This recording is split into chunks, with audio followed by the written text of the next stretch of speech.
With coverage you can count on, this is Channel 3 Eyewitness News at 11.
With coverage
both went up and yeah. So she wasn't thrilled about it? No, not at all. Did you see the station manager? Able to shut off the flume this morning. As you can see, it released thousands of gallons of Weather Command and Master Control. You'll read it. Jean came in and 1, 2, 3, 1, 2, 3, 1, 2, 3, 4, 5, 1, 2, 3. we need to talk. I will share with you because you were out here and David and I went in and talked to her.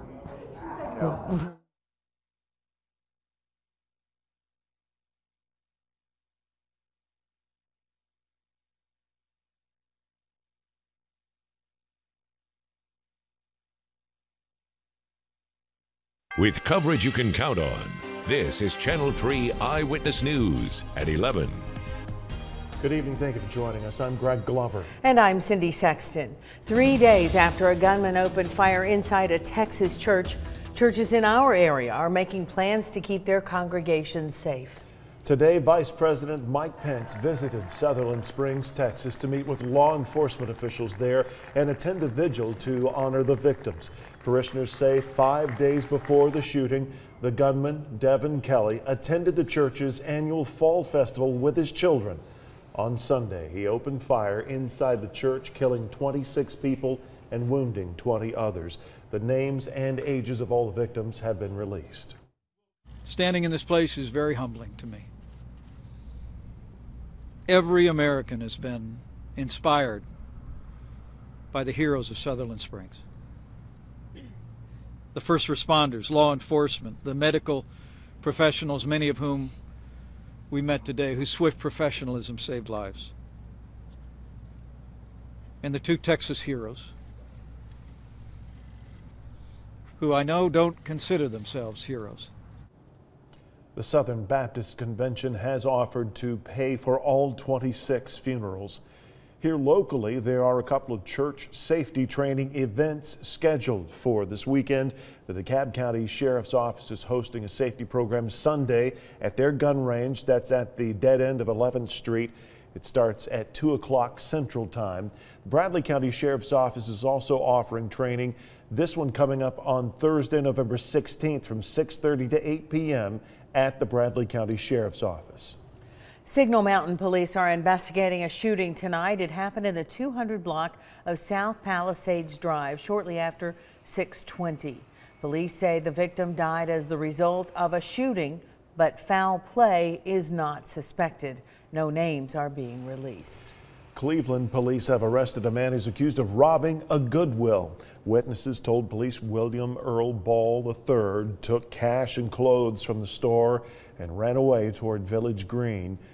They found Ball with the stolen items inside a Goodwill bag, they say. He has confessed his crime to police, they tell us, and he's been charged with aggravated robbery.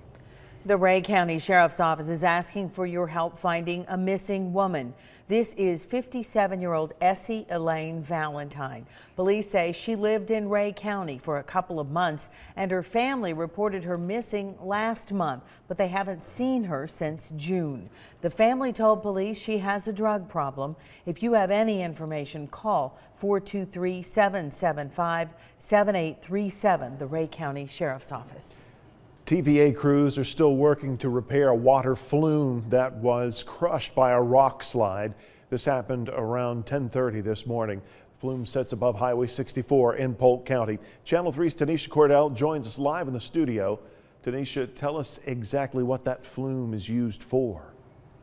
Well, Greg, that flume generates 17 megawatts of power a day. That's enough to power nearly 10,000 homes. Now, it's made out of wood and carries water from the reservoir down to the dam where that power is generated. TVA officials say an employee reported the damage and crews were able to shut off the flume this morning. As you can see, it released thousands of gallons of water, which was diverted into the river. This isn't the first time this has happened. In 2014, a rock slide occurred several hundred feet of today's slide. It took 8 months to fix that. Now, TVA generates power through other renewable sources, so customers won't be affected, but TVA says fixing the flume may be a little tricky. Right now, crews are doing safety assessments.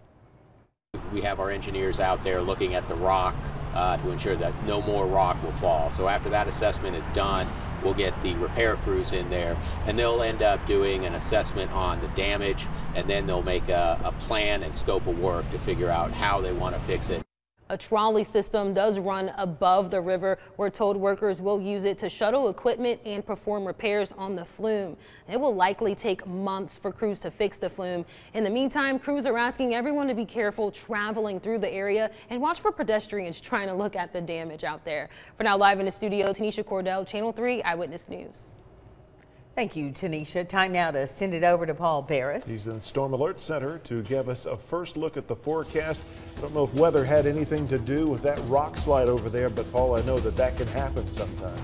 I've run into a rock slide one time after a heavy rain, once up on Montego Mountain. That was not fun. All right, looking at the high-res radar now, we do have some light rain showers, just a few sprinkles moving across the Tennessee-Georgia line. The heavier rain is from Fort Payne on southward. This is all traveling rapidly off to the east, and a lot of this may not even be hitting the ground. But there are some light showers that are going to be moving our way throughout tonight. Now for the bus stop forecast in the morning, it'll be cloudy to begin with. There could be a sprinkle south and east of the city, but most of us will probably be dry by then. Temperatures will be 49, 50 degrees or so, but the sun will come out into the afternoon with 62. Again, Vipercast showing that rain pushing on by. This is 7 o'clock in the morning.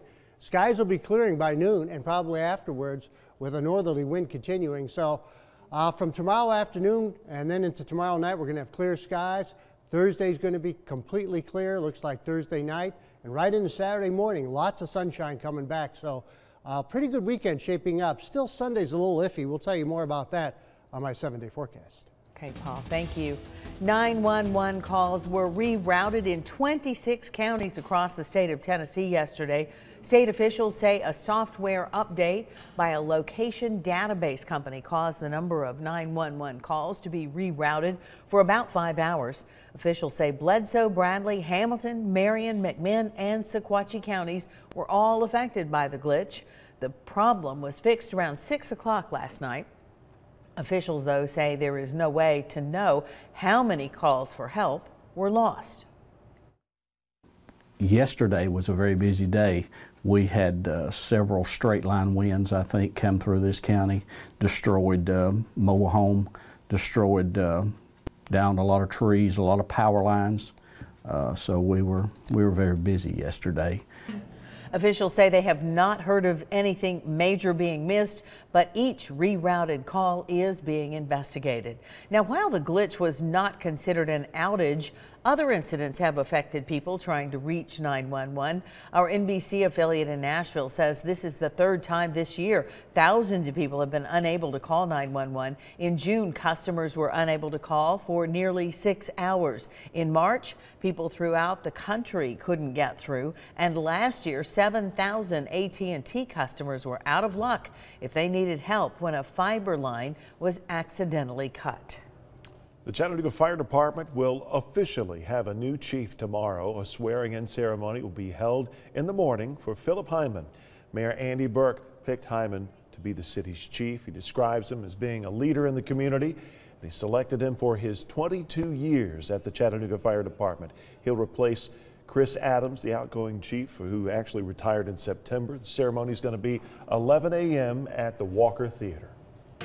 Still to come on Eyewitness News at 11, a burglar is hitting homes in the Lookout Valley area, I should say. But police believe this is not that man's first rodeo. How you can help in Crime Stoppers. Then later, a full wrap-up of one of the biggest days in the country music world. Stay with us.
He didn't count on surveillance cameras, a vigilant neighbor, or your help through Crime Stoppers. This guy chose trick over treat at one Lookout Valley home just a day before Halloween. A neighbor, alerted by a dog barking around 10:30 a.m., saw a car in the driveway next door. There it is. It was suspicious. It didn't belong. That triggered a call to the police and to the victim. More pictures from home security cameras now show the thief. He's a white man, looks to be wearing what maybe is a red Flash t-shirt, a zip-up hoodie with some other sort of logo on the back. If there were any doubt he was up to no good, have a look here. This catches him red-handed and gives us a pretty good look at his face. You could be a friend or family member, you could be even his wife or his parents. Call in, he will never know, no one will ever know who you are when you call. We'll issue you a case ID number when you call. Up to $1,000 reward is up for grabs. Call tonight, 698-3333. That Crime Stoppers hotline is now manned 24 hours a day, 7 days a week. Well, the TBI is asking for help finding a man charged with 3 murders who escaped a jail in Northwest Mississippi. 27-year-old Antoine Adams was added to the TBI's top 10 most wanted fugitives list. Police in Mississippi and Tennessee have been looking for Adams since early Sunday. He is charged with 3 murders in Memphis and Mississippi. Police say he may be driving a 2007 Chrysler 300. A reward of up to $2,500 is offered for information leading to Adams' arrest. Coming up on Eyewitness News at 11, if you're a parent in need of a relaxing night out, we might just have the perfect app for you. A new babysitting app is launched here in Chattanooga, and it makes it easier and safer to find sitters in the area. We have details next.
With coverage you can count on, this is Channel 3 Eyewitness News at 11.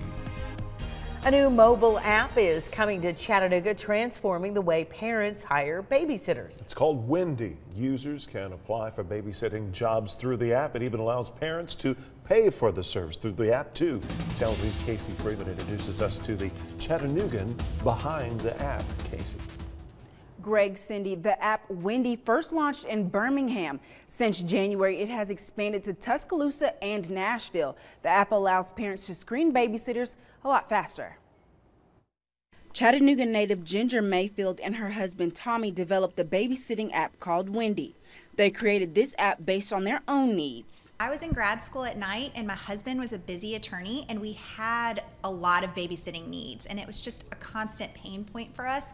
Not just the building out the network of sitters, but also the booking part of the babysitting process. The babysitters available through the app are verified college students who must pass a background check. The sitters submit a video as a part of the application process. UTC and Covenant College have partnerships with the app, allowing their students to apply for jobs. We've been parents for 7 years, and we discovered just through being parents that our favorite babysitters for our 2 daughters were college students. They've got a lot of energy, they're responsible, and they have flexible schedules. So that's kind of why we chose to target college students. The Mayfields called their babysitters Wendy's, based on the Peter Pan character who cared for the Lost Boys. The name seemed fitting for the app that allows parents to set filters when selecting their own Wendy. Parents can choose a Wendy based on his or her college major. You're not just a babysitter, you're a Wendy. And we want to give to our parents this expectation that you're not just hiring a babysitter, you're hiring a Wendy, and that means something. This app allows parents to book a Wendy, keep track of hours worked, calculates pay, and make payment using a credit or debit card. The Wendy app will be available in Chattanooga on November 15th. You can find more information on early signups inside the WRCB app. Live in the studio, Casey Freeman, Channel 3 Eyewitness News. Thank you, Casey. A local remodeling team said thank you to a local veteran today. The team from Hulco spent the day upgrading Army veteran Billy Bond's bathroom. Like many veterans, Bond has scars from war you can't see. The VA says as many as 20% of Operation Iraqi Freedom and Enduring Freedom veterans suffer from post-traumatic stress disorder. Bond spent 2 tours in Iraq and now lives with a traumatic brain injury and PTSD. Any military branch could tell you, you don't get a lot of privacy. And that's one of the things, taking a shower or having your own personal bathroom is one of the best things to have. Bond received more than a new bathroom. He also received a connection that will last a lifetime. A friend, one of the people in charge of putting in that bathroom. Find out more by clicking on this story inside the WRCB app. The Chattanooga Chamber of Commerce and business member investors need your help. They've recruited 84% of 381 mentors they need to support the Tennessee Promise Scholarship Program in Hamilton County. They need just 60 more volunteers to reach the state set goal. Mentors help 5 to 10 high school seniors transition to college by spending about an hour per month for about 9 months with students. If you'd like to help, sign up. There's information about it at WRCBTV.com. Tonight's one of the biggest nights of the year in country music. It is the 51st annual CMA Awards. Thousands of A-list celebrities and country music fans packed Bridgestone Arena for a night of star-studded performances and awards. Local artist Lauren Elena celebrated her 23rd birthday at the CMA Awards tonight. She was also a nominee for New Artist of the Year. And North Georgia native Kane Brown performed on stage with Brad Paisley. We will have a recap of all the winners posted on our website, WRCBTV.com. Paul Maris is in the Storm Alert Center with a more complete check of your forecast. Paul? Well, we're going to see the sun come back for tomorrow. That's good news. Tonight, we're going to see sprinkles, light rain showers. By tomorrow morning, most of them will be out of here. We'll see clearing into the afternoon. Looks like a cool but sunny Friday. Looking at the radar, there's plenty of rain. Most of this is light. The darker green indicates where the heavier rain is, north of Albertville all the way to about Fort Payne, and that's traveling pretty much to the east with a little bit of a northerly curve to this. So some of these showers will be moving through Hamilton, Bradley County too. Mainly light stuff. The further north you go, less of a chance for any rain.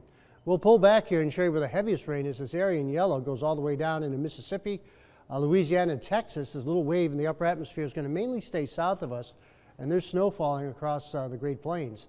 Right now it's 50 in the city, 48 in Cleveland, 48 Athens, 44 Altamont, and 50 in Murphy, with 52 in Dalton. Winds are lighting out of the northeast.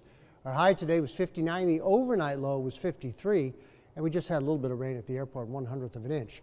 Now earlier today, up to 4/10 of an inch of rain fell near Scottsboro. They may get another 1/10, possibly 2/10 out there tonight. Lafayette 2/10, and pretty much everywhere else just about 1/10 of an inch or less, except for Ellijay had about 2/10 of an inch of rain. Then across the metro area, Ringgold and Trenton had 2/10, otherwise 1/10 of an inch or less.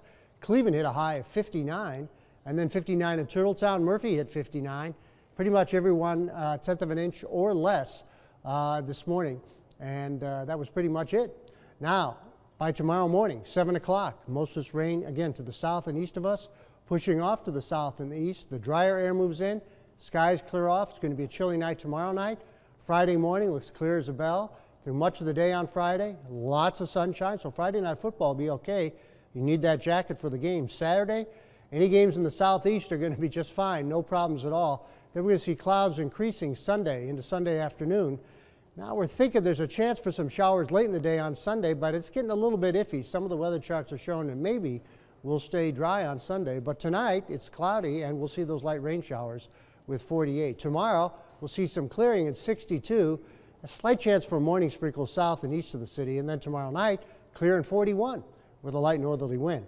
Friday should be 61, Saturday partly cloudy and 59. Sunday, I got a 40% chance of showers. May have to drop that though. We'll see what happens. Some of the latest weather charts come in for tomorrow. So Sunday's still up in the air at 57. Any showers ending Monday, and then Tuesday looks fine, and Wednesday looks pretty good too.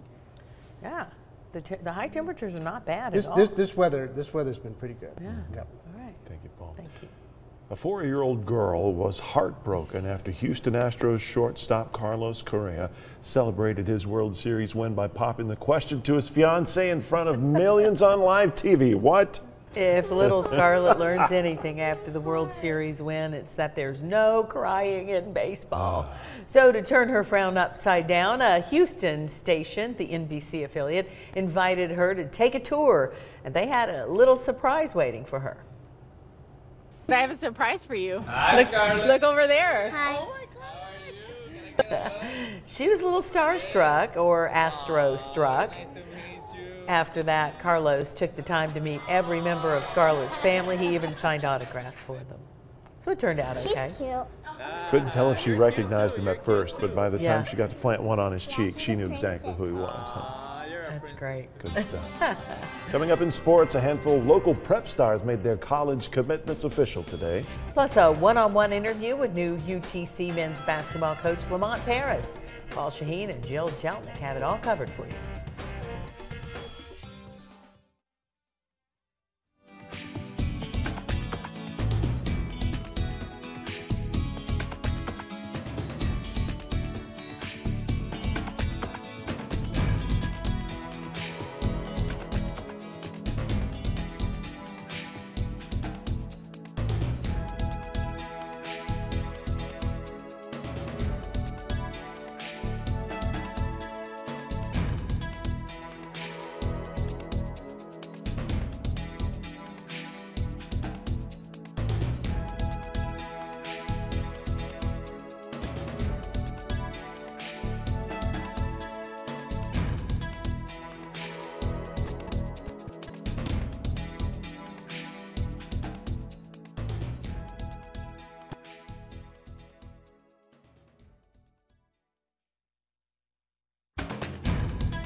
Well, today marked the early signing period for basically every sport except football. A pen, a paper, a dream, and a scholarship. That sums up the day for quite a few local prep stars. On a bad day, right?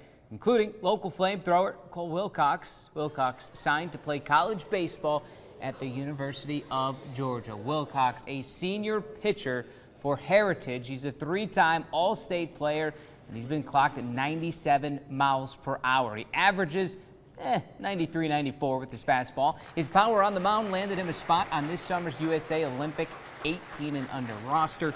He's been committed to the Dogs since his freshman year. I've been a lifelong Georgia fan, been going to games since I was 5 years old, and I go to everyone I can still. So yeah, when they offered me, it was a no-brainer. It's awesome. Just I've been committed for so long, and just to finally get it on paper, it's been good. And just to know that I'm going to a great school with a great program, it's just awesome. Now, Cole was not the only local star to sign today. Signing Daisy pitcher Dylan Perry signed a baseball scholarship to MTSU. Silverdale's Kaylee Phillips signed to play softball at Tennessee. Hamilton Heights basketball star Jasmine Massengill signed with Holly Warlick's Lady Vols. Massengill's Hamilton Heights teammate Elizabeth Bolligan signed to play hoops at Georgia Tech today. 2 big-time commits from there. And Macaulay's Junior Clay will play hoops at Tennessee Tech. He signed. 2 from Baylor have signed, both on the softball side. Cheyenne Lindsey signs with the Florida Gators. Carmi Rich from Baylor signs with Lipscomb. 1 more on the softball side. Gordon Lees, Faith Alexander signs with Kennesaw State. Congrats to all. On the college hardwood now, a new era of Chattanooga basketball gets underway on Friday night as Lamont Paris makes his head coaching debut with the Chattanooga Mocs at Wyoming. Sports reporter Jill Jelnick had some time recently to sit down with Paris one-on-one before tip-off. Welcome into McKenzie Arena, everybody. I'm Jill Jelnick, and joining me now is the new head coach of the Chattanooga Mocs, Lamont Paris. Coach, thank you so much for joining us. No problem, Jill. Pleasure to be here. 8 months now you've been in Chattanooga. What is your first impression of the scenic city? First of all, I can't believe it's been that long. It's literally unbelievable that it's been 8 months. But the city's been great. It's been great to me. The people are unbelievably nice. It's just a great community. You're coming from Wisconsin, an extensive resume, last 7 years with the Badgers, but this is your first time calling the shots as head coach. Yeah. What do you foresee being your biggest challenge? Game day will be obviously different, and everything leading up to that also is different just from a decision-making standpoint.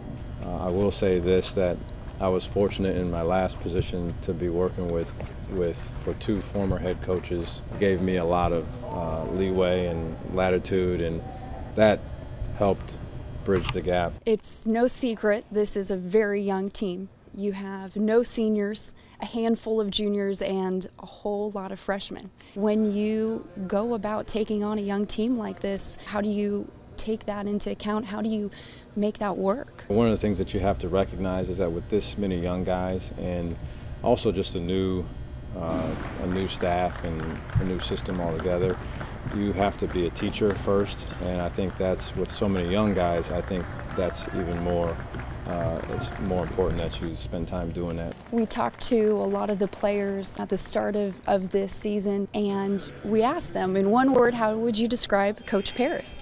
And a lot of them said loving. I think they have to know that you care about them, and so we do a lot of things to make sure that they know that.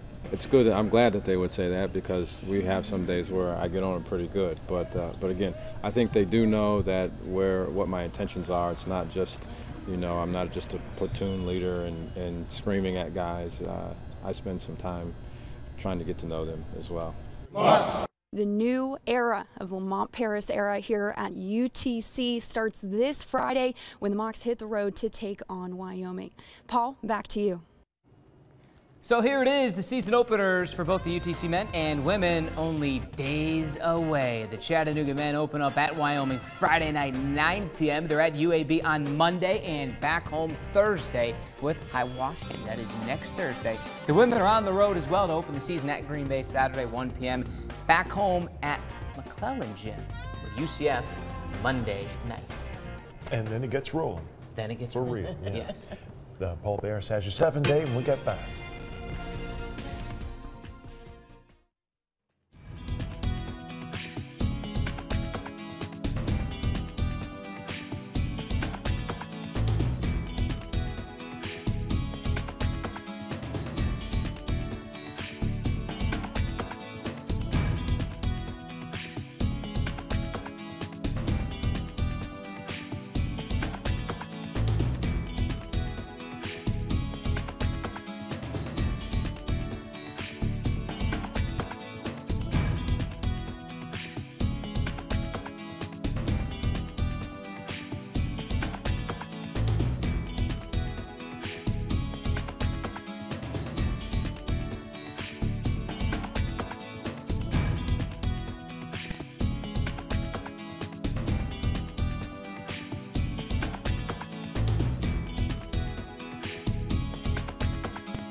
Light rain is moving through the area right now, but it should be out here by 8 o'clock or so. If there's anything left at 8, it should be into the Blue Ridge Mountains and mainly in North Georgia.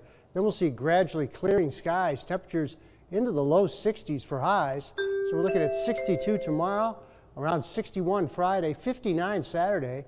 And we still have a chance for showers Sunday, but it's looking less likely. And then Monday, showers should be ending. And not too bad as far as temperatures go for the next 7 days. Sounds good. Paul, thank you.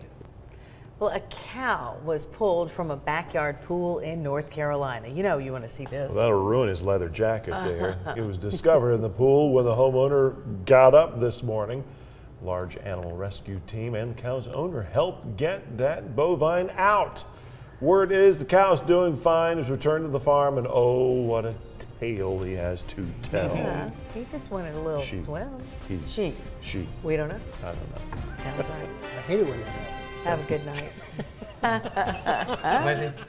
Which part? The sex side?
Well, yesterday marked the early signing period for basically every sport except football. A pen, a paper, a dream, and a scholarship. That sums up the day for quite a few local prep stars, including local flamethrower Cole Wilcox. Wilcox signed to play college baseball at the University of Georgia.